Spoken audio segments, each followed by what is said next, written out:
Os bebês começam a se comunicar com os pais desde os primeiros dias de vida, ou até mesmo antes de nascer. Embora não falem, eles choram, disparam olhares ou gritinhos, sorriem, até porque, por volta de 1 ano de idade, as tão esperadas primeiras palavras aparecem. Quem é pai ou mãe sabe o orgulho do que dá ouvir pela primeira vez a palavra do seu filho. A gente já ouviu aqui no UniAberta que geralmente é papai a primeira palavra dita pelas crianças. E depois das primeiras palavras, vêm as combinações e as frases vão surgindo. Isso lá pelos 2 anos de idade. Mas e quando isso não ocorre? Será que realmente a fala irá surgir naturalmente com o tempo? Ou será que a demora pode significar um problema maior de comunicação no futuro? E é com a intenção de identificar e corrigir esses problemas que um projeto aqui da UPF foi desenvolvido.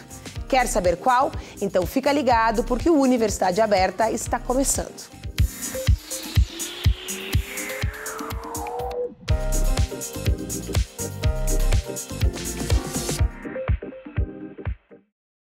O projeto de extensão do curso de Fonoaudiologia, Prevenção e Manejo dos Distúrbios da Comunicação, tem o objetivo de promover a saúde vocal de professores e alunos por meio de ações que visem o conhecimento e a prática de hábitos vocais saudáveis. O projeto também visa auxiliar pais, professores e atendentes a desenvolver atividades e estratégias para a estimulação da fala e linguagem nas diferentes instituições de ensino. Recebemos aqui no estúdio a professora Lisiane Siqueira, que é a coordenadora interina do projeto. Mas antes de iniciar a conversa com ela, vamos conferir a reportagem produzida pelo Núcleo Experimental de Jornalismo, que vai nos mostrar os cuidados de uma das profissões que mais usam a voz, os cantores.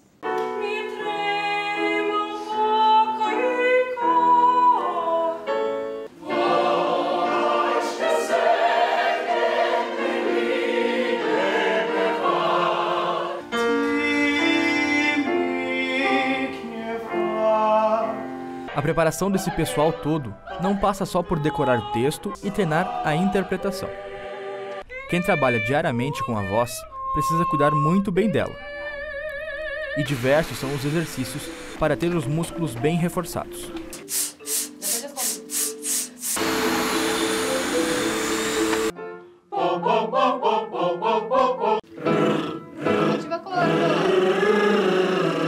Mas por que fazer tanto exercício e aquecimento antes de praticar o canto? Quem explica é a professora Cauane, coordenadora do Ópera Estúdio, ação do curso de música da UPF. Todo cantor precisa ter o aquecimento vocal, porque digamos que nós temos uma voz de fala. E aí a gente precisa tirar essa voz da voz de fala para colocar uma cor diferente, espaços de ressonância diferentes, uma ativação corporal que não é igual da fala. Então a gente precisa aquecer a voz.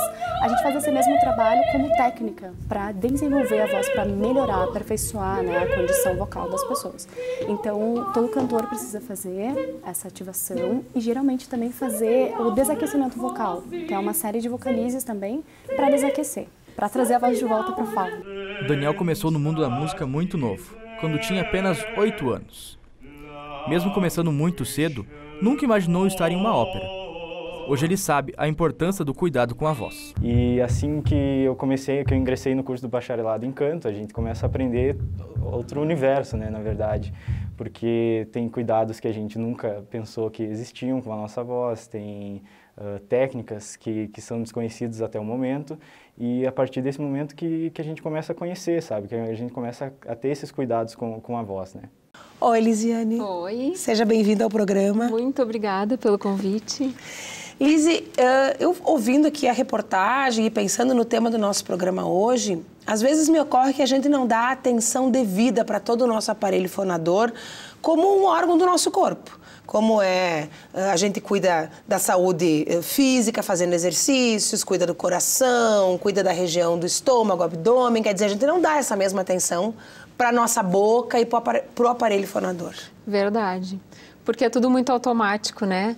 A gente fala o que vem na cabeça, a gente não pensa onde que a língua está encostando para fazer determinado som, aonde que eu tenho que colocar para fazer o D, aonde que eu tenho que colocar para fazer o S. Sai tudo muito automático. A respiração é automática, você já nasce, a primeira coisa que você faz é respirar. Então, depois vem se alimentar, então a deglutição, mamar, sugar, parece tudo muito automático, né? No entanto, nem sempre é tão fácil assim. Algumas pessoas podem ter algumas dificuldades. É correto dizer que não é porque é automático que eu estou fazendo da maneira certa? É correto. Porque parece natural, mas às vezes nós estamos respirando errado. E quais as consequências de usar esse aparelho de forma equivocada? Por exemplo, a respiração, como você colocou. A respiração deve ocorrer de forma nasal, né? E, no entanto, muitas vezes nós perguntamos assim, como você respira? A pessoa responde, normal, pela boca. Então, assim, como a pessoa sempre usou a boca para respirar, para ela isso é o normal. No entanto, a respiração tem que ser nasal, porque quando nós respiramos, o nariz serve para filtrar o ar, para aquecer. Então, se nós respiramos pela boca, o ar entra gelado, entra sujo, então vai direto na garganta, podendo dar mais problemas de garganta. Além disso, nós devemos ter um posicionamento de língua. Quando nós não estamos falando ou comendo, a nossa língua deve se posicionar no palato, deve ficar com a pontinha para cima, no palato. Quem respira pela boca tem que deixar a sua língua baixa para poder entrar o ar. Não tem como você respirar com a língua acoplada no céu da boca. Nunca tinha me dado por conta quando tu falou, agora comecei, você em casa deve ter tido a mesma impressão, né? Tu começou a falar, eu pensei, onde é que está a minha língua? Realmente, ela fica no céu da boca. Fica no céu da boca, esse deveria ser o correto. Mas quando você nasce, quando os bebês nascem, você pode observar a boquinha deles quando eles dormem, eles estão com a língua no céu da boca, porque é ali o lugar onde deveria sempre ficar. Então, com o crescimento, a língua ocupando esse espaço no céu da boca, os dentes vão crescer numa harmonia, não vai ter desalinhamento dentário. Então, se a pessoa começa a respirar muito pela boca, ela vai estar com a língua numa posição baixa dentro da boca e no momento que ela fala, no momento que ela engole, ela vai estar sempre projetando a língua contra os dentes. E vai causando aquele desalinhamento, né, mordidas abertas, problemas de oclusão mesmo, dentárias. E com isso vem toda uma dificuldade daí na mastigação, vem uma dificuldade na fala. Então, assim, a respiração pela boca causa N problemas. Agora, tu falando, me ocorre tantas perguntas que eu gostaria de fazer. Vamos ver se nós conseguimos dar conta até o final do programa. Mas assim, ó, a gente percebe, então, a importância, né, desse aparelho, dele funcionar de uma maneira adequada. E a gente vê que a fala e a respiração estão presentes na vida da criança e na vida das pessoas adultas. Sim. Quando dentre todos os profissionais de uma equipe interdisciplinar, por exemplo, que uma criança pode começar a ser atendida por uma fono, porque se tem certeza de que o problema é esse, desde muito bebê, ou é difícil identificar isso muito cedo? Depende do problema relacionado. Por exemplo, nós trabalhamos com bebês na questão da amamentação. Então, assim, nós trabalhamos com todo o incentivo ao aleitamento materno, a forma de como esse bebê vai começar a mamar, os problemas, o porquê que ele não está conseguindo fazer uma mamada adequada, a gente avalia esse bebê, avalia a sucção do bebê. Então, assim, se for relacionado à alimentação, nós trabalhamos desde o início, desde o nascimento. Então, casos relacionados à fala, dá para esperar um pouquinho, ver se com 1 aninho e meio já surgiram as palavras. Mas a partir de 1 ano e meio, perto dos 2, já é indicado fazer uma avaliação. A avaliação nunca é demais, né? Você procura assim, olha, acho que tem alguma coisa, melhor ver do que deixar passar o tempo. Confirmar. Confirmar. Quanto antes, melhor. Sempre. Quando é que a gente sabe, por exemplo, assim, olha, esse problema é um problema que eu posso tratar só com a fono? Porque tem muita coisa dentro desse aparelho, né? Tem os dentes, né? Tem a questão nasal, de talvez as carnes que a gente tem, que acaba muitas vezes o tal das adenoides, né? Quer dizer, quando é que a gente consegue identificar? Quem faz esse diagnóstico para dizer, olha, o teu problema é um problema que tu pode exclusivamente resolver com fono ou não? Isso é um quadro mais complexo. No momento, assim, que chega uma criança com problema de respiração, com a queixa, né? Assim, ele tá só respirando pela boca, a gente encaminha para o otorrino, para o médico otorrino, né? Ele que vai fazer essa avaliação para ver se existe algo obstrutivo, né? Ou se é apenas um hábito, porque pode acontecer o hábito da criança respirar pela boca se ela teve várias infecções respiratórias quando era pequena. Então, acaba que, de tanto aquele narizinho está sempre trancado, habitua a boquinha aberta, no entanto, o problema não existe mais, né? Então, daí seria o caso da gente trabalhar o hábito. Mas a gente não pode trabalhar pensando só que é um hábito, sem ter certeza que não tem nenhuma alteração fisiológica. Quando é que um papai ou uma mamãe pode decidir, dizer, olha, eu tenho que procurar uma fono? Ou até uma pessoa adulta, em que casos eu deveria procurar um fonoaudiólogo? Todos os casos. Então, se percebe que a criança não está respirando bem pelo nariz, tá? Então, assim, é a primeira coisa que eu digo para os pais, assim, quando eu atendo bebês, né? Então, para dar, assim, fiz o teste da orelhinha, que tem que ser feito, né, no nascimento. Então, assim, cuida da respiração do teu bebê. Se vê que ele está com o nariz trancado, corre no teu pediatra, né? Faz a higiene nasal, não deixa ele respirar pela boca, né? Sempre o cuidado pelo nariz. Então, assim, se percebe que a criança não está respirando bem pelo nariz, procura o fono, ou procura, né, o otorrino ou o pediatra. Se percebe que a criança está com 1 ano e meio, 1 ano e 8 meses e ainda não começou as primeiras palavrinhas, ou ele já está com 2 anos e ainda não está formando frases. Então, assim, são casos que já pode procurar o fonoaudiólogo, não precisa receber encaminhamento para isso, né? Vai, procura o profissional. Às vezes, é só questão de uma orientação, de uma forma como está lidando com a criança em casa, né? Alguma orientação já faz com que a criança comece a falar, não necessariamente ela vai entrar em terapia. Até porque a criança ela tem uma facilidade de se ressignificar muito mais rápido do que a gente, Exatamente, né? Por isso que o quanto antes, mais rápido é o retorno, mais rápido a criança melhora. No momento que deixa passar muito tempo, vai atrasando todo o resto, porque é um processo, a fala tem idade para surgir os sons, né? Com 3 anos, ele está falando praticamente todos os sons, com 4 anos ele só não fala o R. Então, assim, tem uma idade certa para acontecer cada som. No momento que isso começa a atrasar, a criança só vai adquirir todo o inventário fonético naquela sequência. Então, se atrasa para começar, atrasa para toda essa sequência estar pronta. Vai acabar entrando na escola com trocas na fala. Eu acho que tu falou agora do R, né? Eu me lembrei em casa, o meu filho, então, quando ele conta uma história muito regularmente, que ele gosta muito, e na história tem uma frase que é assim, e tivemos uma supezinha, e o R fica, né? De vez em quando ele diz, de vez em quando ele esquece, né? Uma surpresinha ou uma surpezinha, em algum R ele come, né? Algum R. Ele está em fase de aquisição, então 4 anos é uma idade que começa, né? Começam os R's. Tem crianças que com 3 já falam, mas isso aí depende de criança para criança, não tem assim um padrão, olha, não.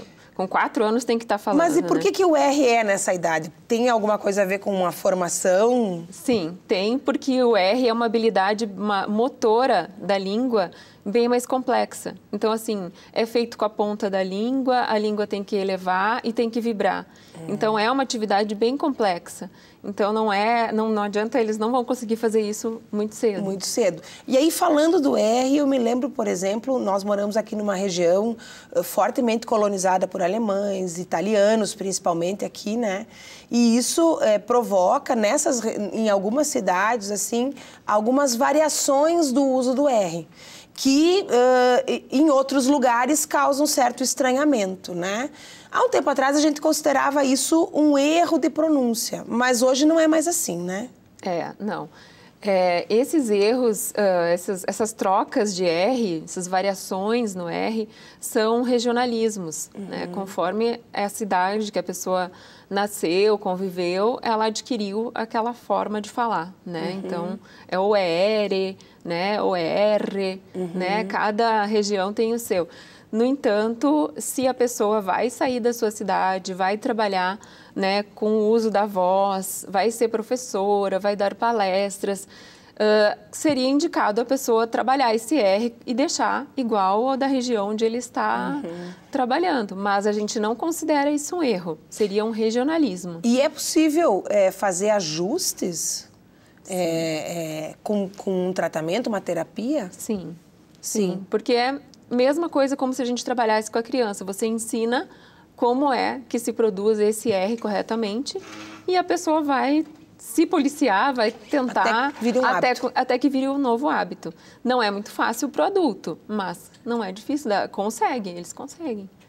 Bom, a conversa tá boa, eu tenho mais um monte de perguntas, mas chegou na hora do intervalo. Antes do intervalo, porém, eu quero conferir o depoimento de uma bolsista do projeto, aluna aqui da universidade. A Natália vai nos explicar quais os benefícios que participar dessa proposta trouxe para ela.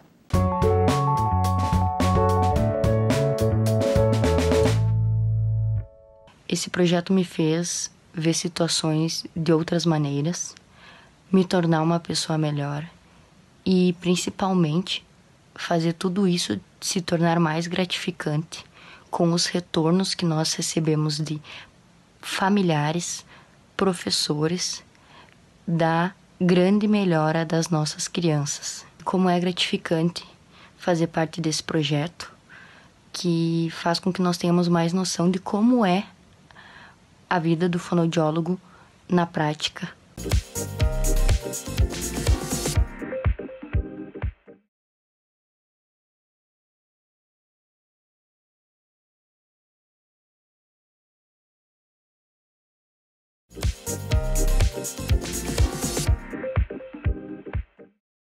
Voltamos com Universidade Aberta. No programa de hoje, um tema super bacana. Estamos conversando com a professora Lisiane Siqueira, coordenadora interina do projeto de extensão Prevenção e Manejo dos Distúrbios da Comunicação. Mas antes de voltarmos com a conversa, vamos descobrir quais são os tipos de voz para homens e mulheres.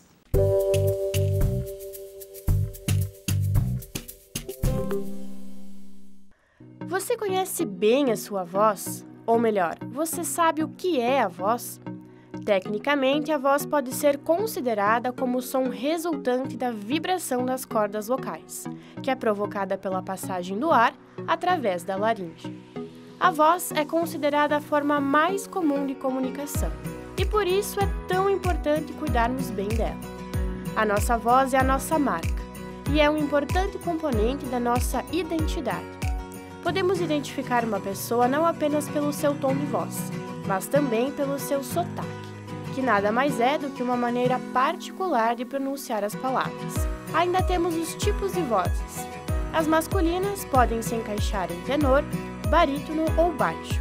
Já as femininas podem ser soprano, mezzo-soprano ou contralto.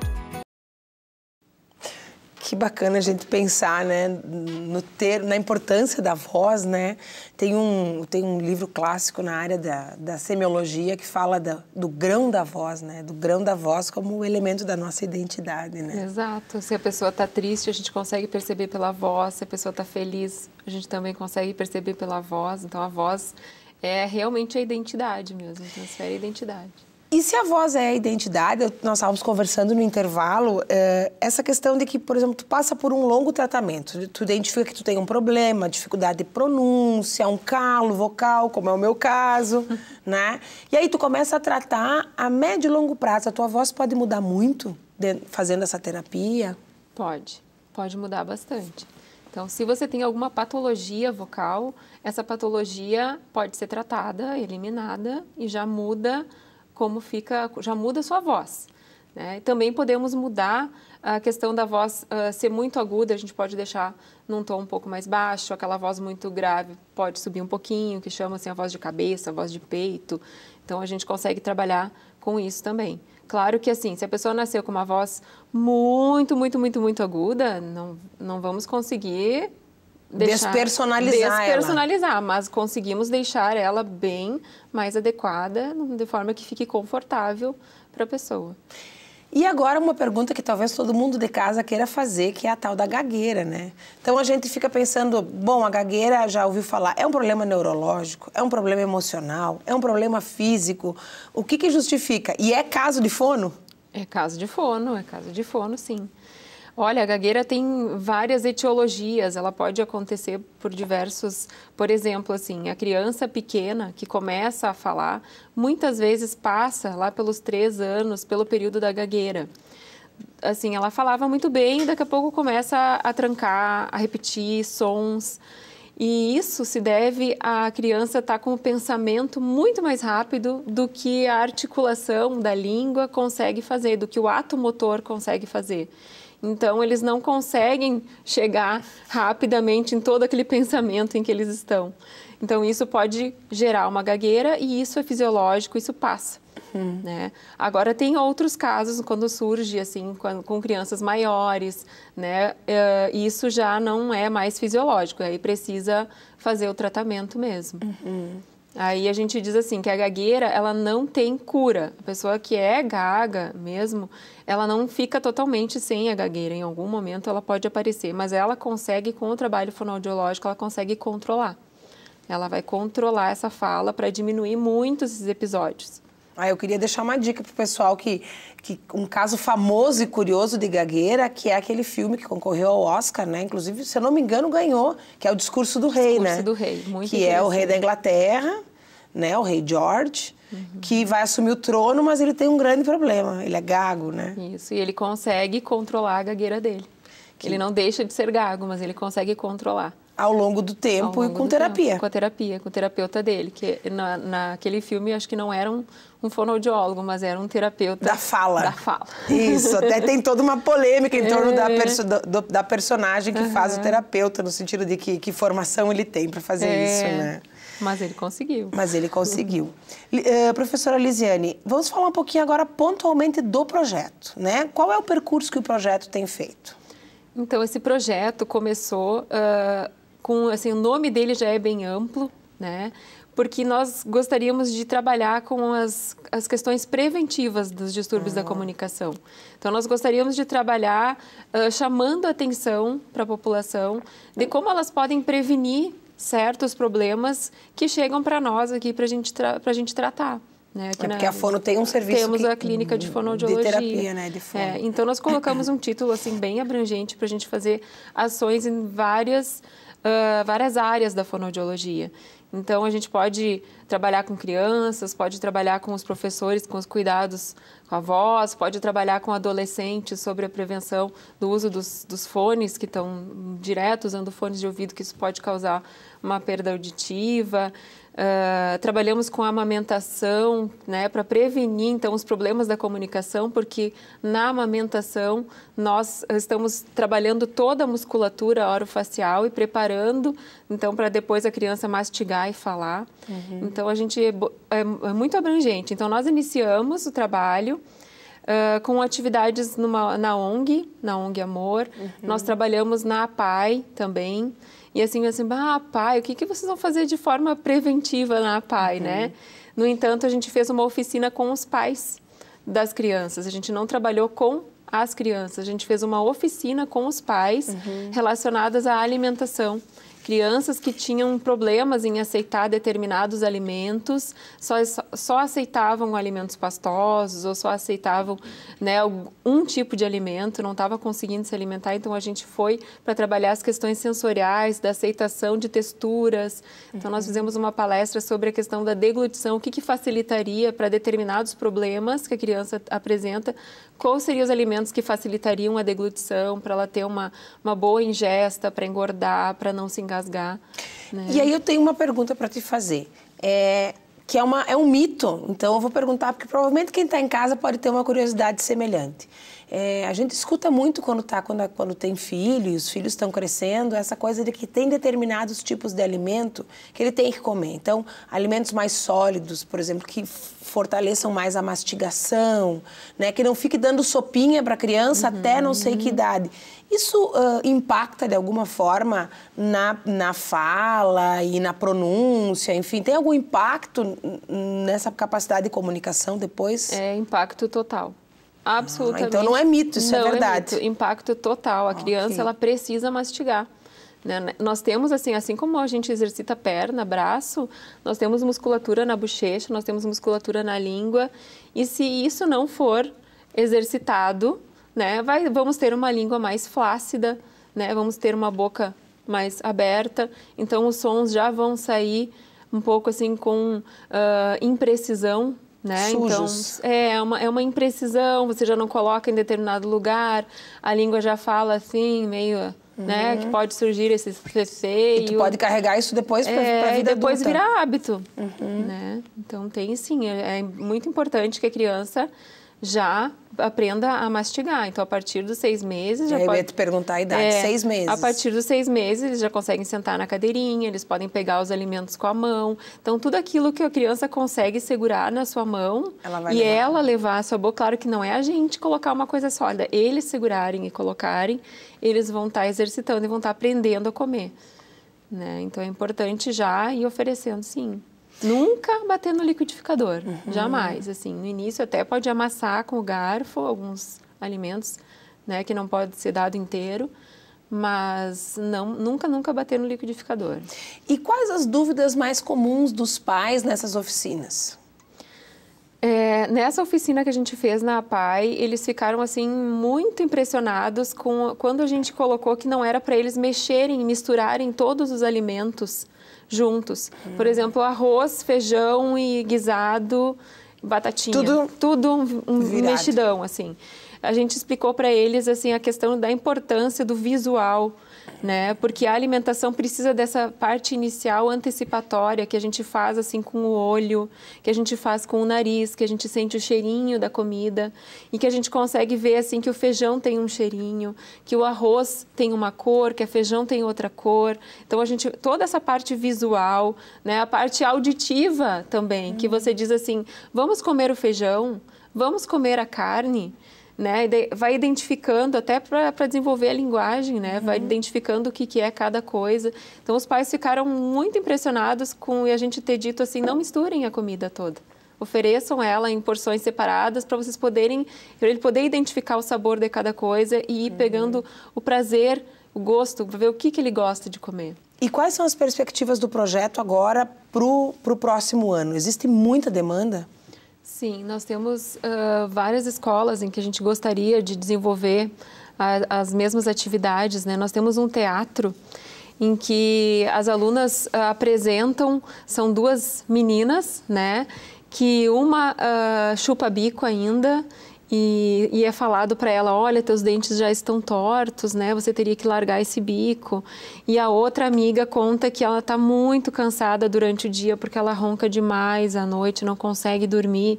Então, assim, é uma conversa entre escolares, assim. Então, elas falam que vão na fono, daí a fono faz exercício com elas e convida a plateia, as crianças e os pais para participar. Então, assim, esse teatro é bem legal porque a gente trabalha muito essas questões, assim, chamar atenção para a necessidade de se respirar, né, pelo nariz, né, e dar algumas dicas para os pais.